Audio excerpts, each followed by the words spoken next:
Hello, bachcho, let's read the question first. The question says that sheet of aluminum foil of negligible thickness is introduced between plates of capacitor. The capacitance of capacitor decreases, remains unchanged, increases, becomes infinite. So student सबसे पहले आपको समझना होगा की concept क्या use हो रहा है. सो की concept is capacitance of parallel plate capacitor. Capacitance of parallel plate capacitor.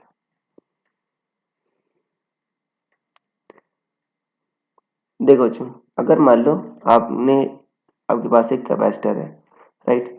इसका जो प्लेट एरिया है वो ए है, प्लेट सेपरेशन क्या है, डी है, और इसके बीच में आपने टी थिकनेस का आपने डायरेक्ट्रिक मटेरियल डाला जिसका डायरेक्ट्रिक कांस्टेंट के है. तो इसका जो कैपेसिटेंस का फॉर्मूला होता है बच्चों, C equal to epsilon nought A upon D minus T plus T by K, ये होता है. अब एल्यूमिनियम फॉइल है बच्चों और इसकी थिकनेस क्या नेग्लिजिबल है, मतलब टी टेंड्स टू क्या है, जीरो है. और अगर मान लो ये बच्चों सिर्फ एयर होता तो उस केस में आपका जो कैपेसिटेंस होता वो आता है epsilon nought A by D, सिर्फ ये होता है, राइट. तो पहले आपका सी आपका इतना था epsilon nought A by D, right.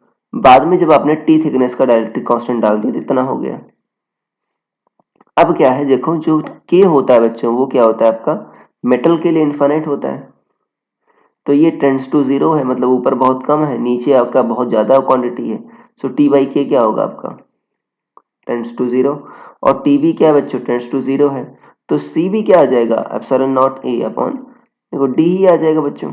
उससे कोई फर्क नहीं पड़ रहा है नेग्लिजिबल थिकनेस से. बट अगर कुछ साइजेबल थिकनेस होती है बच्चों तो यहाँ पर डी माइनस टी समथिंग आता तो आपका कैपेसिटेंस बढ़ जाती. बट यहाँ पर आपका टी नेग्लिजिबल है और के बहुत ज़्यादा है तो आपका सेम ही कैपेसिटेंस आ रहा है, तो रिमेन्स अनचेंज्ड होगा. आपका ऑप्शन बी सही हो जाएगा बच्चों. So I hope you understood it well. Best of luck.